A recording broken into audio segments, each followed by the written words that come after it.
other people's genealogy, and I'm well aware of that fact. Y'all just have to listen anyway. Only because it's you. So my father was from Kentucky, and I never really knew anything about my father's family. So anything I found out about them was like, really? So I found them, then I lost them. So where did all these people go? So what I discovered was they all went west. They were exodusters. Exodusters were black people who basically came from Kentucky, Tennessee. And there was a point in time when they migrated west. They picked up and went west. They were like they were homesteaders. A lot of them ended up with 167 acres. They start off in the city and get their farms. There's something about one of the relatives who said they came in such and such a year. They made their way as all pioneers do.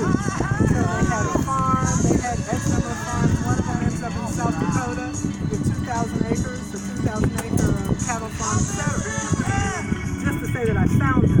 So you go from knowing nothing to knowing like, oh, really? So what was intriguing was, I wanted to go back to 1840 in Talbot County, Maryland, where we were there was a young woman who self-emancipated. So she left and she made her way north, of course, and they can't quite say which one it is. She either heard about Frederick Douglass or she had met him before, but at any rate, they ended up connecting. And he thought she was his sister. She truly believed she was his sister because of where they came from. He had a brother named Leon Bailey, who they actually believe may be Frederick Douglass' cousin. And you think about how people come to be in those days. So he invited her to come and live with him in Massachusetts, which she did. So she stayed there for about 7 years, and she was literate. Anna Murray, that's how I knew who Frederick Douglass' wife was. Anna Murray was not literate. So this person helped Anna with the correspondence, helped her run the house and different things, because Frederick Douglass was gone in that period of time. I think he actually was in England for a large part of it, having been a slave out of So she was there for about 7 years. She married.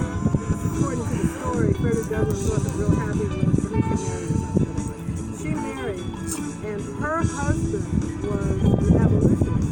So they were part of a big abolitionist community in Massachusetts, where John Brown, you were with us, where John Brown came to work with them, and their documents and all kinds of things having to do with John Brown, and he was there.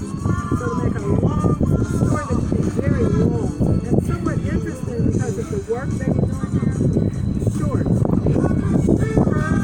daughter ends up marrying a man who was part of the Rhode Island, New York. Have you ever heard of Vandersea, the artist? The photographer? James Vandersea? Yeah, sure, of course.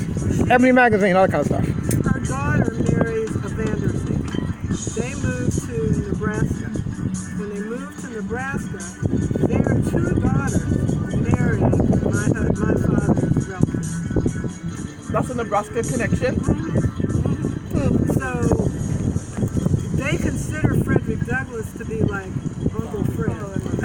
Uncle Fred. And when he found her again, I think he bought her mother a wedding dress and a jewelry box. They have a lot of things in the museum in Nebraska that have to do with that.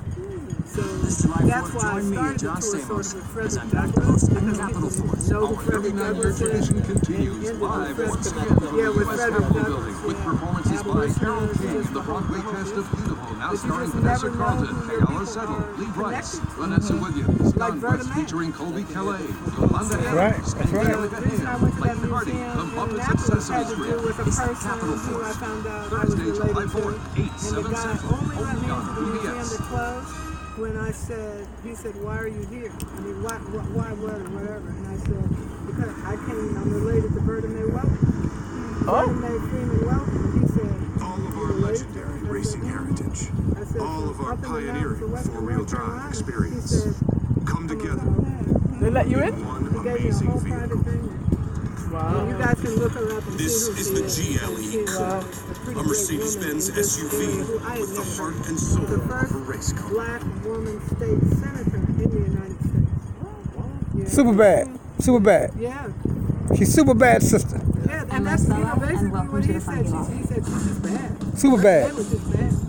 They tried to murder her. She was so bad. Yeah, they tried to assassinate her. Fighting for black people's rights. And this is like in, I guess Verda got over there late 60s, I think. You know, she did a whole bunch of good stuff. And we need to do more in our public school system so that the students coming through know the name of Verda. Welcome. Her sacrifice. They put a hit on her and shot bullets to her house. And she was wounded, but she survived. And she came right back to work the next week, throwing down. She threw down all her life, and like she said, if you Google her name, the history behind this great woman, similarly to Lily Carroll Jackson in Baltimore, unfortunately, Baltimore's civil rights heroes like these two women are not readily worldwide, even nationally known like it should be. But think this, when Rosa Parks on December 1st, 1955 decided not to give up her seat, white media will ask you and have you think that's when the civil rights movement started. Let me give you this last fact, I'll stop here. In 1932-33, Lily Carroll Jackson started the Don't Buy Where You Can't Work campaign in Baltimore. When Rosa Parks got out of jail, the first place they sent her was to Baltimore to live in the home of Lily Carroll Jackson for 30 days. So the older Lily could mentor the young Rosa for the role she was about to play in the civil rights movement.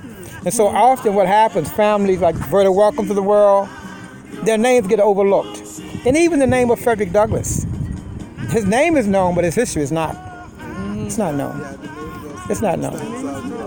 The name is known, but the history, the true history of Frederick Douglass. So that's why we do what we do. And I think when I found out that connection to Frederick Douglass changed my whole outlook on Frederick Douglass because he became human.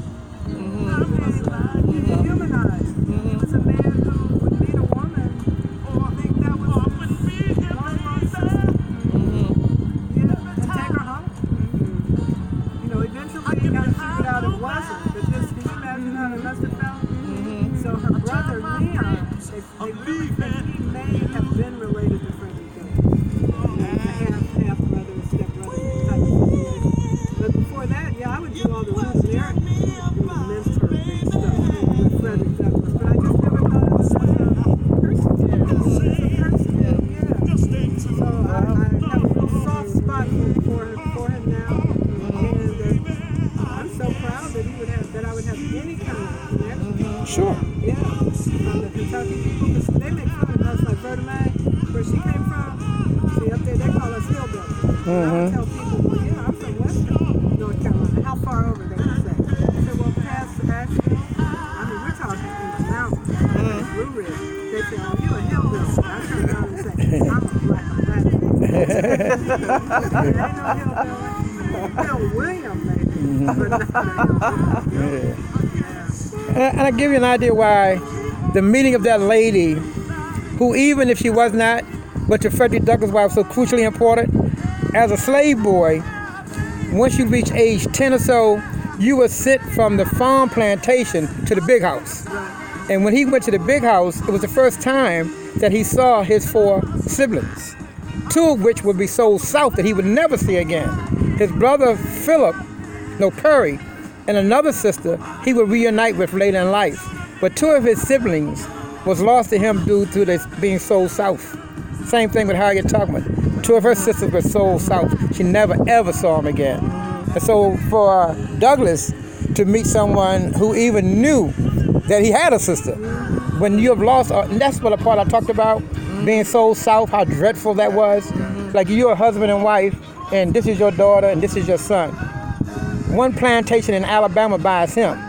Another one in Mississippi buys her. Another one in Maryland buys you, and she's sent to Virginia. That's your family line that you may never know who they are. And their offspring and their generations. So when you travel,